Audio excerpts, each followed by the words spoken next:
Salut à tous et bienvenue sur la chaîne de Budo Édition. Et aujourd'hui, on va parler de Kusari-Do.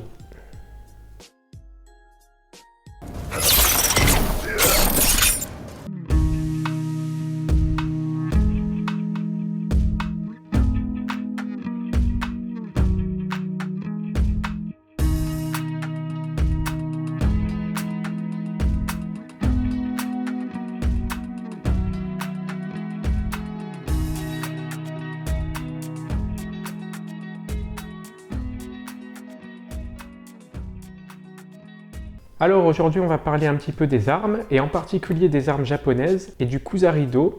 Christian Russo est un collectionneur d'armes et un pratiquant de Yoshin-Ryu à Turin. Il a beaucoup étudié les armes traditionnelles japonaises. Il avait déjà écrit chez Budo Édition un ouvrage à propos du Hojo Jutsu. Et aujourd'hui, avec cette nouvelle sortie, il nous parle un petit peu des chaînes martiales et de leur utilisation. Alors l'objet de ce livre, en fait, c'est de présenter les méthodes de maniement de la chaîne martiale qui étaient présentes dans le Japon féodal et aussi dans le Japon moderne, puisque c'était une chaîne qui était utilisée par la police dans le Japon pré-moderne. Et avec cette nouvelle parution, Christian Russo nous renseigne beaucoup sur tous les aspects qui tournent autour du maniement des armes dans le Japon médiéval et dans le Japon pré-moderne. On n'a donc pas là un ouvrage qui est seulement sur le Kusari-Do, mais qui présente aussi tous les éléments, qu'ils soient culturels ou techniques, qui tournent autour du maniement des armes dans le Japon pré-moderne.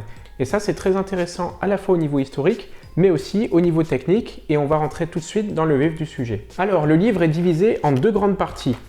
Il y a une première partie qui concerne en fait tout ce qu'il faut savoir et connaître à propos de l'histoire, de la philosophie du maniement des armes au Japon et en particulier à propos du maniement des chaînes martiales. Et une seconde partie qui concerne le maniement en lui-même avec des photographies démonstratives qui nous expliquent comment la chaîne martiale était maniée et quel était l'objectif de ce maniement. Pour parler un petit peu de l'aspect général de l'ouvrage, il est très richement illustré. Il est entièrement écrit sur papier glacé avec énormément d'illustrations très intéressantes à propos de l'histoire des armes dans le Japon médiéval. Vous avez par exemple des reproductions d'estampes japonaises, des photographies d'armes et d'objets à destination des arts martiaux japonais, et aussi des reproductions de manuels d'époque. Même si le sujet du livre c'est vraiment le Kusari, on a aussi beaucoup d'éléments sur toutes les autres armes qui sont faites à partir de chaînes, et c'est très intéressant de se plonger dans l'histoire de ces armes, en particulier dans leur histoire moderne. On a par exemple un passage sur le bâton à deux segments, c'est-à-dire le nunchaku, que maniait très bien Bruce Lee, vous en avez une photographie ici. On a aussi des passages sur les armes à chaîne à Okinawa, donc ça pourra intéresser éventuellement les pratiquants de Kobudo d'Okinawa. La première partie présente aussi l'origine historique des armes fabriquées à base de chaînes au Japon. C'est très intéressant de se replonger dans ce contexte historique puisqu'on comprend mieux l'utilisation de ces armes par les guerriers japonais. Et en particulier, ce qui est intéressant, c'est qu'on a aussi l'école à laquelle correspond le maniement de cette arme.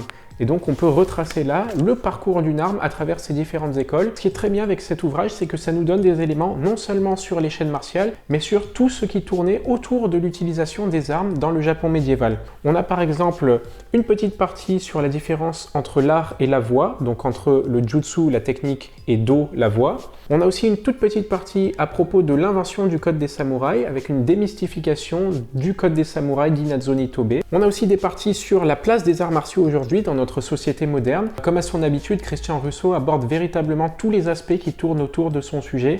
Il aborde même la fabrication des armes et la manière de forger les armes traditionnelles dans le Japon médiéval, donc c'est très intéressant puisqu'on apprend aussi des aspects purement technologiques. L'auteur explique aussi les différentes manières d'appréhender la chaîne, c'est-à-dire de la tenir en main, et aussi les différentes manières de dégainer, de rengainer et de lancer la chaîne. Voilà, donc en résumé, c'est un excellent ouvrage qu'a encore réussi Christian Russo à propos de l'utilisation des chaînes martiales, le Kusari-Do. Il est disponible au prix de 32 € chez Budo Édition. Comme d'habitude, vous avez tous les liens dans la barre de description. Voilà, j'espère que cette petite vidéo de présentation à propos du Kusari-Do vous a plu. Moi, je vous laisse et je vous dis à la prochaine sur la chaîne de Budo Édition. Salut!